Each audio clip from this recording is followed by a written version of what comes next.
दिल बदला, हवा बदली, निज़ाम ज़िंदगी बदला। दिल भी बदल गया प्राइम मिनिस्टर साहब। हवा गुजरात से दिल्ली आ गई, दिल्ली से अमेरिका चले गई। निज़ाम ज़िंदगी बदला।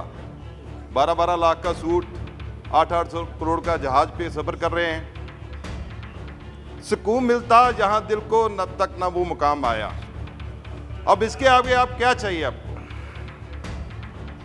आपने कहा कल के हमें विपक्ष जो है वो गाली देता है। प्राइम मिनिस्टर साहब, विपक्ष नहीं, आपको कोई आदमी भी गाली नहीं दे सकता। आप हमारे भी प्राइम मिनिस्टर हैं। कोई आदमी हिम्मत नहीं कर सकता आपके अगेंस्ट बोलने की। आप हमारे भी प्राइम मिनिस्टर हैं, लेकिन आलोचना तो सुननी पड़ेगी। इस हाउस में आप आलोचना भी नहीं सुनेंगे तो उसको गाली का नाम देंगे। ये हमें बहुत बुरा लगा है प्राइम मिनिस्टर साहब। ये हम आपको शादी देते हैं कि कोई आदमी आपकी तरफ गाली नहीं निकाल सकता इस देश में। जब सीतारमण जी मानजोग बजट पेश कर रहे थे तो एक जादुई आंकड़े थे जो देखने के लिए बहुत अच्छे लगते हैं। जब धरातल पे उतरेंगे तो उनका कोई असर और तरह का रहता है, क्योंकि जब बजट पेश होना है तो सबसे ज़्यादा हमारा ध्यान जो नौजवान पीढ़ी है जिसने देश को आगे लेके जाना है उसके ऊपर होना चाहिए। लेकिन इसके साथ साथ कल जब प्राइम मिनिस्टर जी बोल रहे थे तो उनका तो बड़ा दिल होना चाहिए। बड़ी बात, बड़ा दिल, इससे ज़्यादा तो कोई उपाधि नहीं है। प्राइम मिनिस्टर सबसे ऊपर रहते हैं। तो मैं उनके ऊपर एक बात कहना चाहता हूँ। एक शेर है, दिल बदला, हवा बदली, निज़ाम ज़िंदगी बदला। दिल भी बदल गया प्राइम मिनिस्टर साहब। हवा गुजरात से दिल्ली आ गई, दिल्ली से अमेरिका चले गई। निज़ाम ज़िंदगी बदला। 12-12 लाख का सूट, 800 करोड़ का जहाज पे सफ़र कर रहे हैं।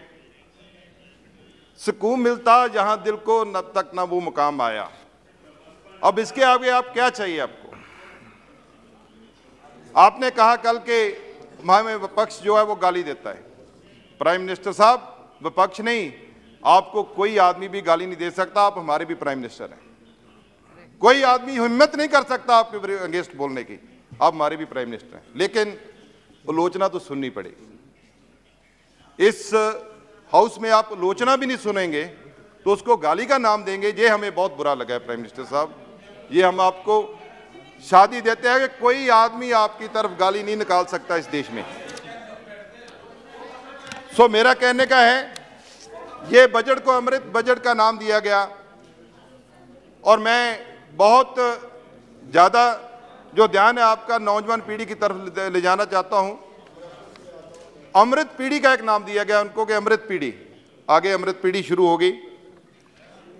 अमृत पीढ़ी जिसमें बेरोजगारी की दर जो है वो बताई गई है 18-19 और 20-21 का। 18-19 में 5%, 8% थी और 20-21 में 4.2% थी। लेकिन जो CMI centre monitoring of India है उसके मुताबिक 21-22 की जो बेरोजगारी दर है 7.1% है।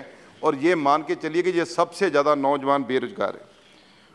वो बेरोजगार नौजवान का शोषण हो रहा है। जब पेपर दिए जाते हैं कहीं पेपर लीक हो रहा है। ये 1,000 पोस्ट निकलती है तो 10-10 लाख लोग उसको अप्लाई करते हैं। 50-50 लाख राजस्थान हो, बिहार हो, कहीं भी हो, आप इसकी चिंता मत कीजिए, मैं देश की बात कर रहा हूं। लेकिन जॉब तो मिलनी दूर की बात है, कहीं मिल भी जाती है तो उसके बाद वो कैंसिल हो जाता है। तो कम से कम आप स्टेट की बात मत कीजिए, आप यूनियन गवर्नमेंट हैं, आप कोई ऐसा मैकेनिज्म डेवलप कीजिए कि ये बात देश के नौजवानों के साथ खिलवाड़ ना हो। अब देश का नौजवान सुबह से लेकर दोपहर तक वर्जिश करता था। एक उसका ध्यान था कि आर्मी में भर्ती हो जाएंगे, अब वो भी प्राइवेट हो रही है। अग्निवीर बन रहे हैं। अब अग्निवीर को शिक्षित कर आप, हम अंडर डेवलप्ड कंट्री हैं, हम डेवलप्ड कंट्री नहीं है। जब वो हमारे समाज में आएंगे तो बहुत कुरीतियां हैं हमारे समाज में, हम लोग सब नीचे से आते हैं।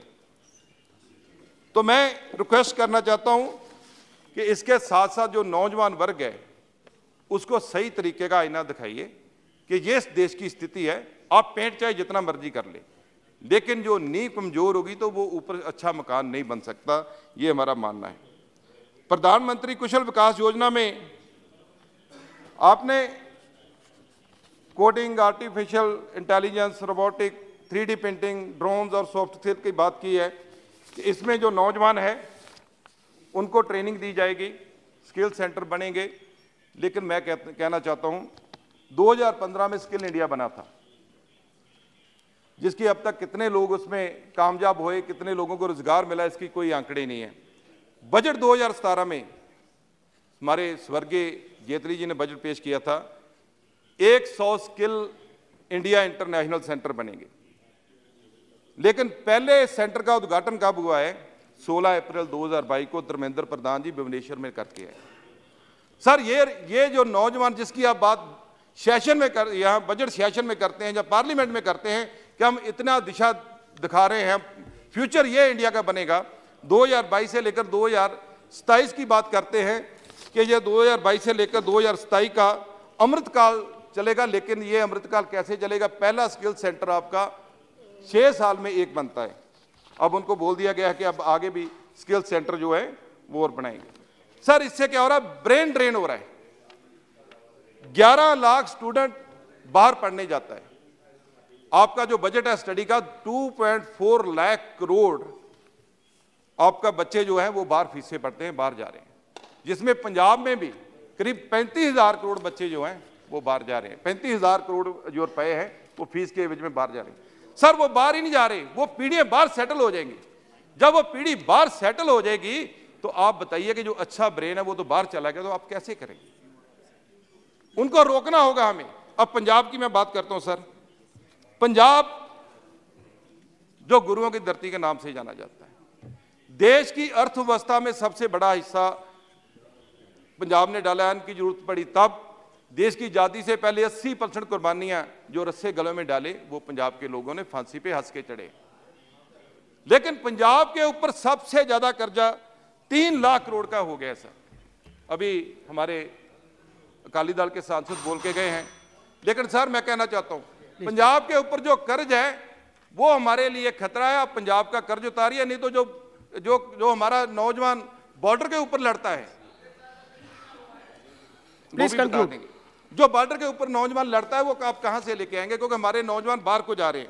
सर उसके आगे मैं कहना चाहता हूं पंजाब में बेरोजगारी की दर बढ़ रही है, ड्रग्स की बड़ी समस्या है, उसके ऊपर कोई नहीं बोला गया। इंडस्ट्री की आप बात कर रहे हो, सारे देश में इंडस्ट्री आ रही है, लेकिन पंजाब में कोई भी इंडस्ट्री नहीं आ रही। आपने SEZ हिमाचल में दे दिया है, SEZ जम्मू में दे दिया, हमारी जो इंडस्ट्री वो भी वहां चले गई है। पंजाब को SEZ की कोई जरूरत नहीं है क्या? बॉर्डर एरिया है, हमारे और बड़े मुश्किलात है सर। वहां drone, anti drone system settle करना है, उसके लिए आपको please conclude sir, please. Some more members have to speak in your party. Sir बंदी सिंहों का मसला है, जो लोग सजा पूरी कर चुके संविधान के तहत, अब ये तो मानेंगे ना कि उनको तो छोड़ना होगा, लेकिन उनको अब नहीं छोड़ रहे।